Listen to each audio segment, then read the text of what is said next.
مسلسل تلاوت ہوتی رہی. انہوں نے کہا بتلایا لوگوں کو کہ ہم کتنا آسانی سے, کتنی مشکل میں بھی کتنا آسانی سے قرآن پڑھ سکتے ہیں. اور پھر امام عالی مقام نے نیزے کی نوک کے اوپر بھی قرآن پاک کی تلاوت کی. سبحان اللہ. یہ بات کر لینا چونکہ کثرت سے سنی ہے, کثرت سے کی ہے, یہ بات اکثر ہم کرتے بھی ہیں, سنتے بھی ہیں, شاید اس لیے اس کے اوپر زیادہ توجہ نہیں دیتے. لیکن حضرات یہ بات چھوٹی نہیں ہے, یہ بات چھوٹی نہیں ہے, یہ بات بہت بڑی ہے. امام حسین رضی اللہ تعالیٰ کو مدینے میں تھے تو قرآن پڑھ رہے تھے, مکے میں تھے تو قرآن پڑھ رہے تھے, کربلا کے راستے میں تھے تو قرآن پڑھ رہے تھے, کربلا کی تپتی ہوئی ریت کے اوپر تھے تو قرآن پڑھ رہے تھے, 10ویں محرم کے دن لاشیں اٹھا رہے تھے تو قرآن پڑھ رہے تھے. اور پھر زمانے نے دیکھا, چشم فرق نے دیکھا کہ حسین کریم کا سر انور نیزے کی نوک کے اوپر تھا, حسین قرآن پڑھ رہے تھے اور زمانے کو بتا رہے تھے میں یہاں تک تو آسانی سے قرآن پڑھ سکتا ہوں, یہاں تک تو میں آسانی سے قرآن, سبحان اللہ, یہاں تک تو آسانی سے میں قرآن پڑھ سکتا ہوں. تو میرے آقا کریم صلی اللہ تعالیٰ علیہ وسلم نے ارشاد فرمایا بیٹا اد الفرائض, میرے حسین اپنے فریضے ادا کرنا. سبحان اللہ. نصیحت کرنے والی ہستی امام الانبیاء کی ہے اور سننے والے سیدنا امام علی مقام امام حسین رضی اللہ تعالیٰ عنہ ہیں. پھر دوسری بات ارشاد فرمایا علیک بالقنوت, میرے بیٹے قناعت اختیار کرنا. قناعت کا مطلب یہ ہوتا ہے کہ موجود رزق کے اوپر اللہ کا شکر ادا کرنا. جتنا موجود رزق ہے اس کے اوپر اللہ کا شکر ادا کر لینا, اس کو قناعت کہا جاتا ہے. علیک بالقنوت, میرے بیٹے قناعت اختیار کرنا. تکن من اغنی الناس, وقت آئے گا اس زمین کے سینے کے اوپر تجھ سے بڑا غنی کوئی نہیں ہوگا.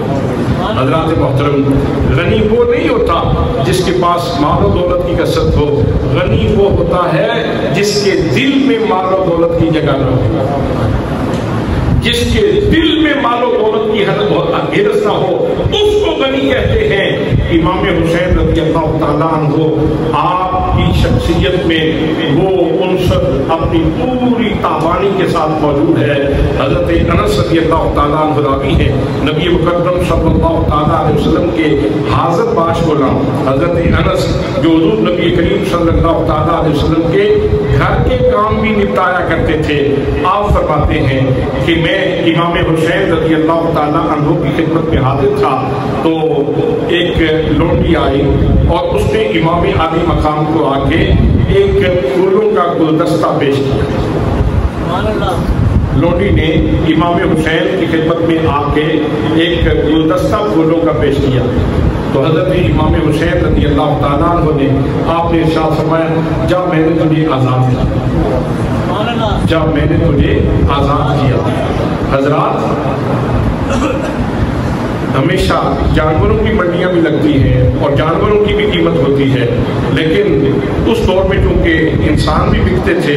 میرے آقا کریم صلی اللہ تعالیٰ علیہ وسلم کے اس دعوت کے فیضان کے نتیجے میں تو انسان آزاد ہوا ہے. آہستہ آہستہ انسانوں کی آزادی کا سلسلہ چلتے چلتے آج اللہ کے فضل سے, اللہ کے کرم سے اور مصطفیٰ کریم صلی اللہ تعالیٰ علیہ وسلم کی دعوت کے اثر کی وجہ سے آج زمین کے سینے کے اوپر کہیں بھی انسانوں کی منڈی نہیں لگتی, وگرنہ جگہ جگہ انسان بکتے تھے. تو اس وقت تک ابھی سلسلہ چل رہا تھا تو انسان تو ہر دور میں مہنگا رہا ہے. تو حضرت انس رضی اللہ تعالیٰ عنہ آپ نے جب یہ منظرنامہ دیکھا کہ لونڈی نے ایک گلدستہ پیش کیا اور آپ نے اس کو آزاد کر دیا تو کہنے لگے جناب اتنی حسین و جمیل لونڈی تھی اور تندرست تھی, صحت والی تھی, اس سے آپ بہت سارے کام لے سکتے تھے. تو آپ نے ایک چھوٹی سی بات کے اوپر, ایک چھوٹے سے گلدستے کے اوپر اس کو آزاد کر دیا.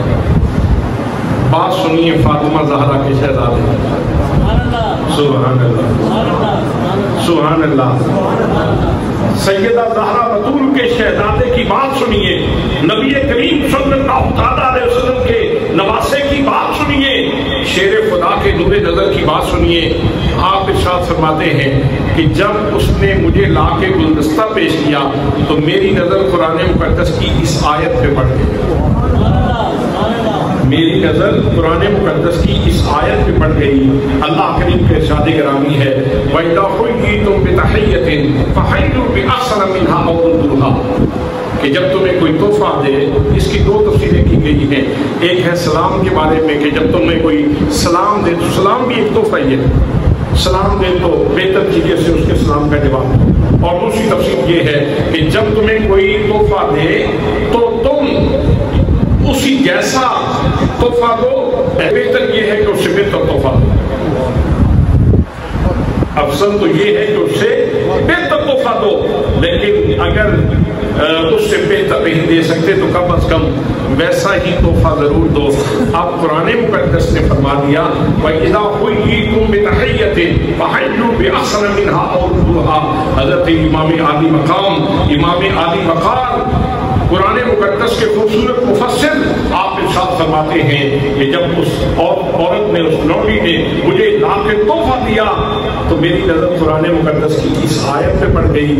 تو میں نے کہا کہ اس کے اوپر عمل ہی کیوں نہ کر لیا جائے، اس کے اوپر عمل کیوں نہ کیا جائے. حضرات محترم، ایک چھوٹی سی چیز کے اوپر قرآن مقدس کی ایک خوبصورت آیت کے اوپر عمل کیا جا رہا ہے. امام حسین اتنے دقیقہ رس ہیں، اتنے دقیقہ رس ہیں، آپ چھوٹی چھوٹی چیزوں کے اوپر بھی قرآن مقدس کی لطافتوں کے اوپر آپ عمل کرنے والے ہیں. تو میرے آقا نے ارشاد فرمایا تھا، فرمایا علیک بالقلوب، حسین کا نام اختیار کرنا، تکن من اغنی الناس، تو زمانے میں سب سے بڑا غنی ہوگا. حسین نے بتا دیا کہ میرے دل میں اب دو چیزیں تھی نا، ایک طرف قرآن کی آیت تھی اور ایک طرف اس لونڈی کی اہمیت تھی. ایک طرف قرآن کی آیت تھی کہ اس کے اوپر عمل کیا جائے، اور دوسری طرف لونڈی کی اہمیت تھی کہ گھر کا ایک خوبصورت فرد ہے، بہت سارے کام نپٹاتی ہے، اگر اس کو آزاد کر دیا جاتا ہے تو ایک خانہ تو خالی ہو جائے گا، ایک بندے کا خانہ تو خالی ہو جائے گا. حضرات محترم، اب امام حسین رضی اللہ تعالیٰ عنہ، آپ کا ذہنی جائزہ لیں، آپ شخصیت کو دیکھیں اور ان کے تقدس کو دیکھیں اور ان کی طہارت کو دیکھیں اور ان کے غنا کو دیکھیں اور ان کی شخصیت کو دیکھیں. انہوں نے کہا قرآن مقدس کے معاملے میں لونڈی کی کیا اہمیت ہے، میرے دل میں اگر قدر ہے تو قرآن مقدس کے احکام کی قدر ہے. حضرات محترم، ہم جانتے ہیں کہ اللہ کے راستے میں خرچ کرنے سے فائدہ ہوتا ہے. 1 روپیہ خرچ کیا جائے تو 700 گنا تک اجر ملتا ہے. کتنا؟ 700 گنا تک اجر ملتا ہے. لیکن یہاں سے مسجد سے باہر نکلیں تو مانگنے والی عورتیں بیٹھی ہوئی ہوتی ہیں اور راستے میں اور بھی کہیں مانگنے والے آ جاتے ہیں. تو کیا ہم سارا ہر چیز اٹھا کے اپنی جیب سے نکال کے ان کے حوالے کر دیتے ہیں؟ پتہ تو ہے آپ کو کہ یہ قرآن کی آیت ہے، یہ قرآن کا حکم ہے، اللہ کے راستے میں خرچ کرو تو کم از کم 10 ملتے ہیں، اور 10 سے لے کر پھر 700 گنا تک بھی اجر کر دیا جاتا ہے، اور کسی کے لیے تو اس کو بہت بڑھا دیا جاتا ہے. یہ مجھے بھی معلوم اور آپ کو بھی معلوم، لیکن ہمارے اندر اتنی جرأت نہیں ہوتی کہ ہم اس طرح فراغ دلی سے اپنے جیب میں ہاتھ ڈال کے سارے پیسے کسی کے حوالے کریں. یہ حسین کا کام ہے، یہ حسین کا کام ہے، یہ حسین کی شان ہے کہ کوئی آ کے گلدستہ دے تو امام عالی مقام کہیں کہ حسین کے دل میں دولت دنیا کی اتنی جگہ نہیں ہے جتنی قرآن کی اہمیت ہے. آپ نے ایک گلدستے کی وجہ سے لونڈی کو آزادی دے دی اور قرآن مقدس کی آیت کے اوپر عمل کر دیا. پھر میرے آقا کریم صلی اللہ تعالیٰ علیہ وسلم نے امام حسین کو ارشاد فرمایا، فرمایا بیٹا حسین، یا بنیا ان فی الجنت لشجرۃ یقال لها شجرۃ البلوہ. بیٹا جنت میں ایک درخت ہے جس کو شجرۃ البلوہ کہا جاتا ہے. سبحان اللہ، کیا خوبصورت ماحول تھا اور جنت کے منظر نامے کون بیان کر رہا ہے اور کس کے ذہن میں جنت کے منظر نامے اتارے جا رہے ہیں؟ حسین کسی یہ تو فراق کو نہیں دیکھتے، اس لیے کہ ان کے ذہن میں جو منظر نامہ تھا وہ حوض کوثر کا منظر نامہ تھا۔ میرے آقا نے ان کے ذہن میں جو منظر نامہ جمع کیا تھا وہ حوض کوثر کا منظر نامہ تھا، وہ جنت کی نہروں کا منظر نامہ تھا۔ حسین کے سامنے فرات کی اہمیت ہی نہیں تھی۔ حضرات محترم، میرے آقا کریم صلی اللہ تعالیٰ علیہ وسلم ارشاد فرماتے ہیں ان فی الجنت لشجرۃ یقال لها شجرۃ البلوہ، بیٹا جنت میں نا ایک درخت ہے جس کا نام شجرۃ البلوہ ہے۔ فیؤتی بأہل البلاء، جتنے لوگوں کے اوپر مصیبتیں آئی ہیں نا دنیا میں اور انہوں نے پھر صبر کیا ہے، جن لوگوں کے اوپر دنیا میں مصیبتیں آئیں، تلخیاں آئیں، مصائب آئے، جن کے اوپر آزمائشیں آئیں اور انہوں نے پھر صبر کیا، تو میرے آقا کریم صلی اللہ تعالیٰ علیہ وسلم ارشاد فرما رہے ہیں ان لوگوں کو بلایا جائے گا، اللہ کریم ان کو کھڑا کرے گا۔ فلا ينصب لهم میزان ولا ينشر لهم دیوان، میرے بیٹے سن، باقی سبھی لوگوں کے لیے میزان رکھا جائے گا، نیکیاں بدیاں تولی جائیں گی، لیکن جن مصیبت کے ماروں نے مصیبتیں برداشت کی ہیں ان کے لیے اللہ کریم ترازو نہیں لگائے گا، ان کے لیے ترازو نہیں رکھا جائے گا۔ ولا ينشر لهم دیوان، اور ان کا دفتر عمل بھی نہیں کھولا جائے گا، ان کا دفتر عمل بھی نہیں کھولا جائے گا۔ اللہ کریم ان کو کھڑا کرے گا، فَيُصَبُّ عَلَيْهِمُ الْأَجْرُ صَبًّا، اور پھر اللہ کریم ان کے اوپر اجر کی بارش فرمائے گا، اللہ کریم ان کے اوپر اجر کی بارش فرمائے گا۔ حضرات محترم، یہ کس کے لیے ہے؟ یہ ان لوگوں کے لیے ہے جو اہل بلا ہیں، جو اہل مصیبت ہیں، جو تلخیوں سے گزرے ہیں، جو مصیبتوں سے گزرے ہیں، جنہوں نے صبر کیا ہے۔ اگر میرے آقا کریم صلی اللہ تعالیٰ علیہ وسلم ہاتھ اٹھا دیتے امتحان تو ٹل جاتا، لیکن یہ اگلی ساری کی ساری کرم نوازیاں اس سے امام حسین محروم رہ جاتے، امام حسین محروم رہ جاتے۔ میرے نبی چاہتے تھے کہ میرے حسین کے اوپر امتحان آئے، میرا حسین امتحان سے گزرے، میرے حسین کا شمار اہل بلا سے ہو، بلکہ اہل بلا کے سرداروں میں امام حسین کا شمار ہو۔ اور حسین جس طرح فاطمہ کی گود میں ہے، فاطمہ کی گود میں ہے تو حسین کے اوپر رحمتیں برس رہی ہیں، حسین علی کی گود میں ہے تو ان کے اوپر رحمتیں برس رہی ہیں، حسین مصطفیٰ کی گود میں ہے تو ان کے اوپر رحمتیں برس رہی ہیں، حسین مسجد نبوی میں نماز پڑھ رہے ہیں تو ان کے اوپر رحمتیں برس رہی ہیں، حسین کعبۃ اللہ کا حج کرنے کے لیے جا رہے ہیں تو ان کے اوپر رحمتیں برس رہی ہیں۔ میرے نبی چاہتے یہ تھے کہ جب حسین میدان محشر میں اللہ کے حضور حاضر ہو، حسین حاضر ہو رہا ہو اور حسین کے اوپر اللہ کریم کی طرف سے اجر کی بارش ہو رہی ہے،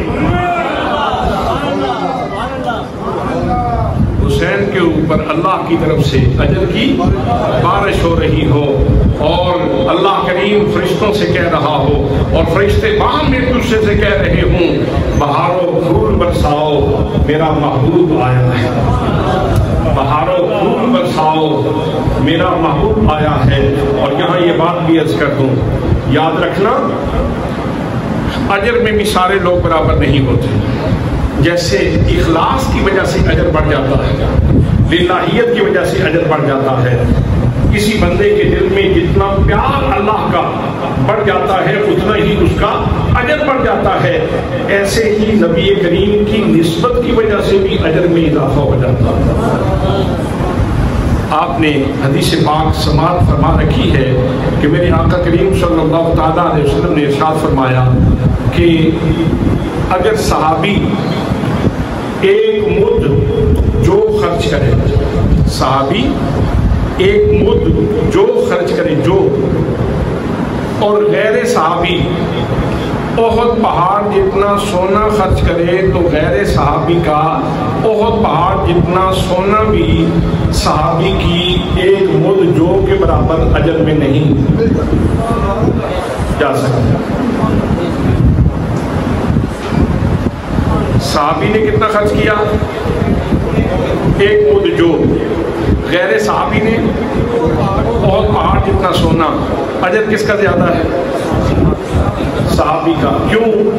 اس کی وجہ یہ ہے کہ اس کو نبی کریم صلی اللہ تعالیٰ علیہ وسلم کی صحبت بابرکت میں بیٹھنے کا اور نبی کریم صلی اللہ تعالیٰ علیہ وسلم کے دیدار کا شرف حاصل ہوا ہے، اور نبی کریم صلی اللہ تعالیٰ علیہ وسلم کی بارگاہ میں بیٹھ کر کلمہ پڑھنے کا شرف نصیب ہے، اس لیے اس کا اجر زیادہ ہے۔ میرے دوستو، یہ اجر کا ایک پیمانہ ہے۔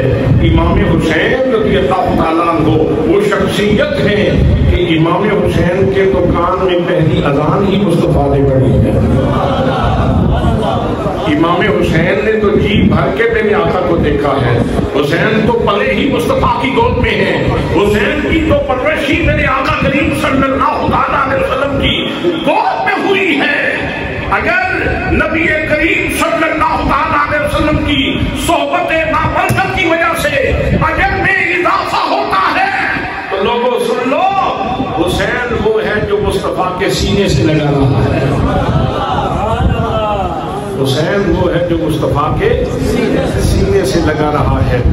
یہاں ایک معیار اور بھی عرض کر دوں، غزوہ موتا میں اور بھی شہید ہوئے، لیکن حضرت جعفر طیار کو اللہ نے پر عطا فرمایا۔ حضرت جعفر طیار کو اللہ نے پر عطا فرمایا اور وہ اپنے پروں سے تیرتے ہوئے جنت میں داخل ہوئے، اور جنت کی بہاروں میں وہ اڑ رہے تھے۔ میرے آقا کریم صلی اللہ تعالیٰ علیہ وسلم نے اس کی تشریح فرمائی، اس کی وضاحت فرمائی۔ ان کو یہ پر کیوں ملے تھے؟ شہید تو باقی بھی تھے، لیکن حضرت جعفر طیار کو جو پر دیے گئے تھے وہ مصطفیٰ کریم صلی اللہ تعالیٰ علیہ وسلم کی نسبت قرابت کی وجہ سے دیے گئے۔ اگر نسبت صحبت کی وجہ سے اجر بڑھ جاتا ہے، اگر نسبت قرابت کی وجہ سے اجر بڑھ جاتا ہے، جس میں یار اور جس پیمانے پہ امام حسین کو رکھو گے، امام ہر حسین ہر معیار اور مقدار کے اوپر پورے اترتے ہیں۔ اس لیے لوگوں، جب میدان حشر میں اللہ کریم اجر دینے پہ آئے گا تو حسین کا نظام سب سے الگ ہی ہوگا۔ حسین کریم کے اوپر جو عنایات کی بارش ہوگی وہ باقی سب لوگوں سے منفرد ہوگی، الگ ہوگی۔ اگر نبی مکرم صلی اللہ تعالیٰ علیہ وسلم دعا کرتے، امتحان ٹل جاتا، لیکن امام حسین کے اہل بلا میں سے نہ ہوتے، اور پھر امام حسین کے اوپر جو اللہ کی عنایات کی بارش ہونی تھی اس سے امام عالی مقام محروم رہ جاتے۔ حضرت محترم، میرے نبی چاہتے یہ تھے کہ حسین ان تلخیوں سے گزرے اور اللہ کے خاص بندوں میں اس کے شمار ہو، اور پھر حسین جب اللہ کے حضور حاضر ہو تو اللہ کریم اس کے اوپر عنایات کی بارش ہے۔ سبحان اللہ، سبحان اللہ، سبحان اللہ، سبحان اللہ۔ حضرات محترم، ایک وجہ اور بھی میں آپ کی خدمت میں عرض کروں۔ انسان کی کچھ کمزوریاں قرآن مقدس کے اندر اللہ نے گنوائی ہیں۔ جی، انسان کی ایک کمزوری ہے، فرمایا اذا مسہ الشر جزوعا واذا مسہ الخیر منوعا، کہ بڑا کم ظرف ہے انسان کہ جب اس کو کوئی تکلیف پہنچتی ہے تو ہال ہال کرنا شروع کر دیتا ہے۔ جب اس کو کوئی تکلیف پہنچتی ہے نا تو یہ ہماری بات کی جا رہی ہے کہ باں باں نکلتی ہے، اس کی باں نکلتی ہے۔ جب تکلیف آتی ہے پھر شور کرنا شروع کر دیتا ہے، پھر مابیدہ کرنا شروع کر دیتا ہے، پھر جزا فضا کرنا شروع کر دیتا ہے، پھر ماتم کرنا شروع کر دیتا ہے، پھر حدود صبر سے نکل جاتا ہے، پھر یہ اپنے رب کے شکوے کرنا شروع کر دیتا ہے۔ وَإِذَا مَسَّهُ الْخَيْرُ مَنُوعًا، اور جب اس کے پاس خیر آ جاتی ہے، اس کو بھلائی پہنچتی ہے تو پھر آگے دوسرے لوگوں کو نہیں دیتا، بلکہ یہ روک روک کے اپنے پاس رکھتا ہے۔ یہ انسانی کمزوری ہے۔ حضرات محترم، اب یہ کمزوری میرے اندر موجود، آپ تو شاید اپنے اندر محسوس نہ کرتے ہوں، لیکن اکثریت کے اندر یہ کمزوری موجود ہے کہ جب تکلیف آتی ہے تو ہم جزا فضا کرنا شروع کر دیتے ہیں.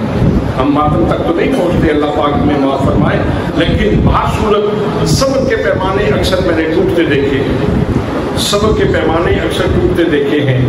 تو نبی مکرم صلی اللہ تعالیٰ علیہ وسلم مربی ہیں. میرے آقا کریم صلی اللہ تعالیٰ علیہ وسلم نے جن لوگوں کی تربیت فرمائی ہے ان میں صحابہ کرام ہیں، اہل بیت اطہار کے نفوس قدسیہ ہیں.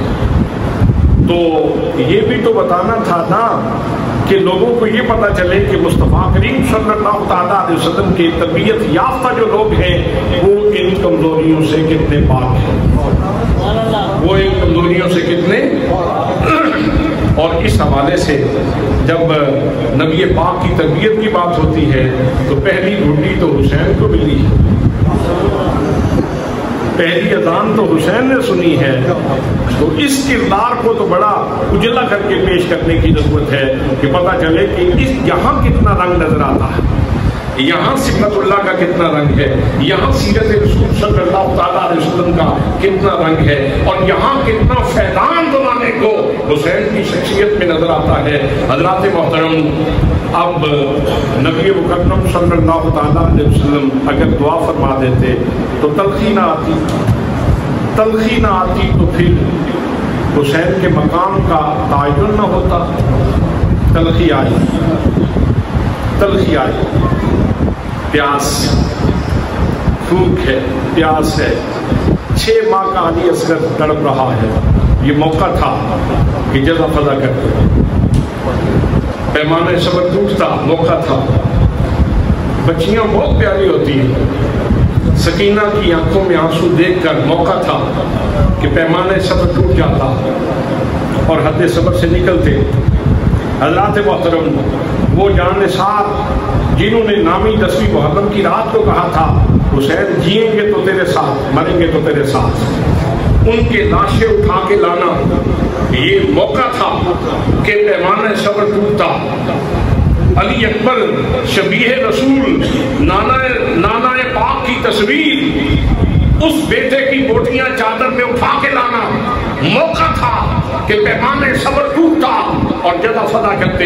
حضرات محترم، جوان بھتیجے قاسم کا لاشا اٹھا کے لانا موقع تھا کہ پیمانے صبر ٹوٹتا اور جزا فضا کرتے.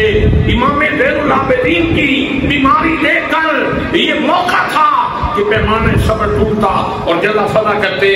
حضرات، میں کتنے مصائب کی بات کروں، میں کتنی تکلیفوں کی بات کروں، میں کتنے دکھوں کی بات کروں، میں کتنی مشکلات کی بات کروں. مشکلیں آتی رہی، چہرے بدل بدل کے آتی رہی، تکلیفیں چہرے بدل بدل کے آتی رہی، روح بدل بدل کے آتی رہی. مصائب جتنے بڑھتے رہے حسین کا صبر بھی بڑھتا رہا.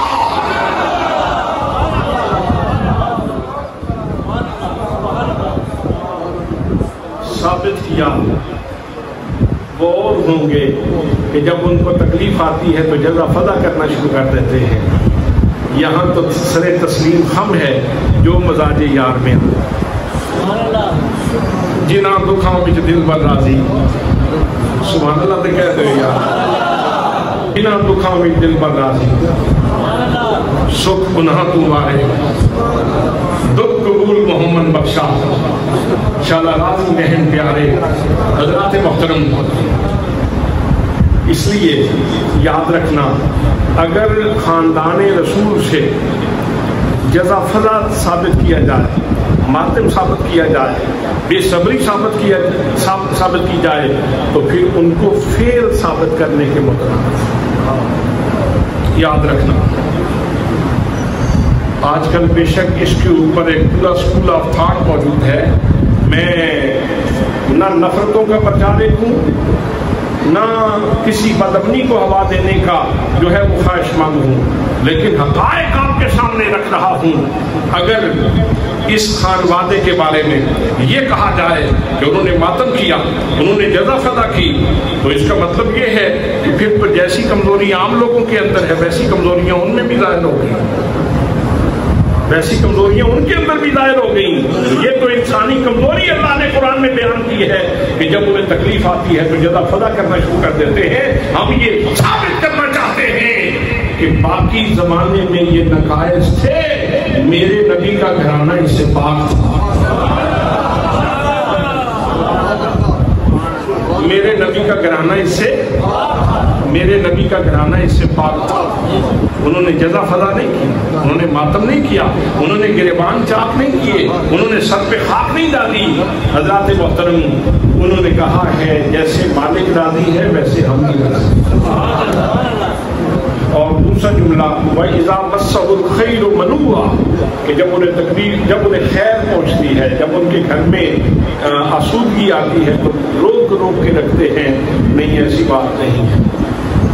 باقی لوگوں میں یہ کمزوریاں موجود ہیں، لیکن یہ ایسے سخی ہیں کہ گھر میں جو کچھ اٹھا کے کہتے ہیں ہم پانی سے روزہ کھول لیں گے، سائل کو دے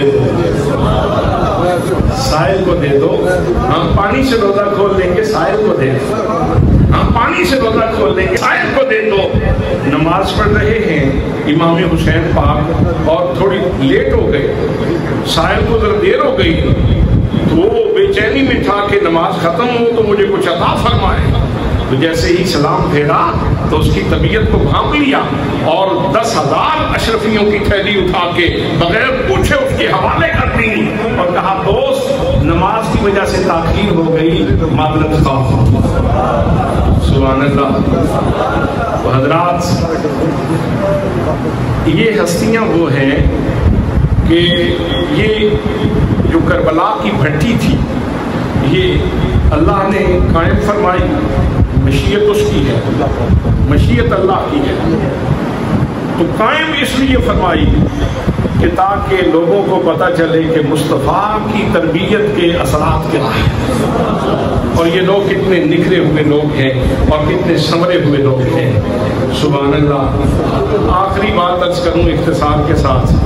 فرشتوں نے کبھی کہا تھا کہ انسان دنگا کرے گا، فساد کرے گا، خونریزی کرے گا تو تیری تسبیح کے لیے ہم کافی ہیں، تسبیح کے لیے ہم کافی ہیں، تیری تقدیس بیان کرنے کے لیے ہم کافی ہیں. اللہ نے فرمایا تھا انی اعلم ما لا تعلمون، جو میں جانتا ہوں وہ تم نہیں جانتے. تسبیح تم بھی کر سکتے ہو، لیکن وقت آئے گا اس آسمان کے نیچے کربلا کی تپتی ہوئی ریت کے اوپر کوئی تسبیح کرے گا تو پھر فرشتے بھی رش کریں گے.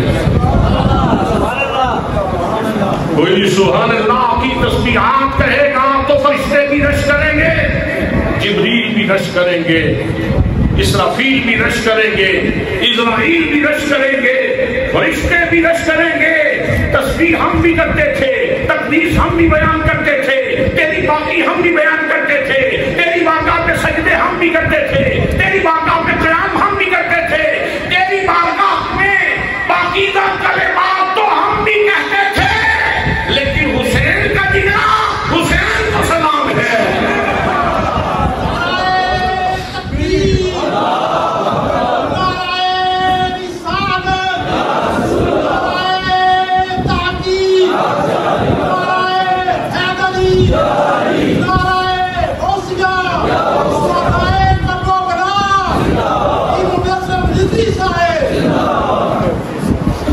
انہیں کے قدموں سے،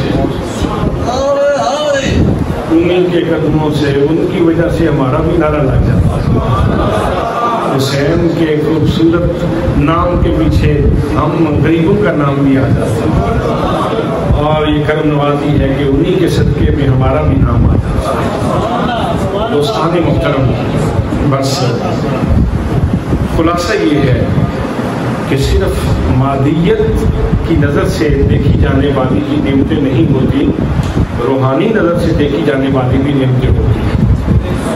تو صرف مال کو دیکھ کر کہنا کہ اس کے اوپر اللہ کی بڑی نعمت ہے، بینک بیلنس کو دیکھ کے، اس کی جائیداد کو، ربوں کو دیکھ کے کہہ لینا کہ اس کے اوپر اللہ کی بڑی نعمت ہے، بڑا کرم ہے. ٹھیک ہے، یہ نعمتیں ہیں، لیکن کبھی روحانی نعمتیں بھی گننی چاہیے کہ جس کو سجدہ نصیب ہوتا ہے اس کے اوپر اللہ کی بڑی نعمت ہے، جس کو قرآن نصیب ہوتا ہے اس کے اوپر اللہ کی بڑی نعمت ہے. جو کسی غریب کی تکلیف میں کام آتا ہے اس کے اوپر اللہ کی بڑی نعمت ہے، اور جو مصیبت میں صبر کرتا ہے اس کے اوپر اللہ کی بڑی نعمت ہے۔ تو یاد رکھنا، میرے آقا نے فرمایا اللہ کے خزانے میں جتنی نعمتیں ہیں ان سب سے بڑی اور کشادہ اور وسعت والی جو نعمت ہے وہ صبر ہے، اور وہ صبر والی جو نعمت ہے وہ سب سے زیادہ جس کی جھولی میں پڑی ہوئی مجھے نظر آتی ہے وہ امام حسین کی ذات گرامی ہے۔ دعا ہے کہ اللہ کریم ہمیں امام حسین کی خوبصورت زندگی سے زندگی سے دور کشی کر کے اپنی زندگیوں کو منور کرنے کی توفیق نصیب فرمائے۔ ہمارے جان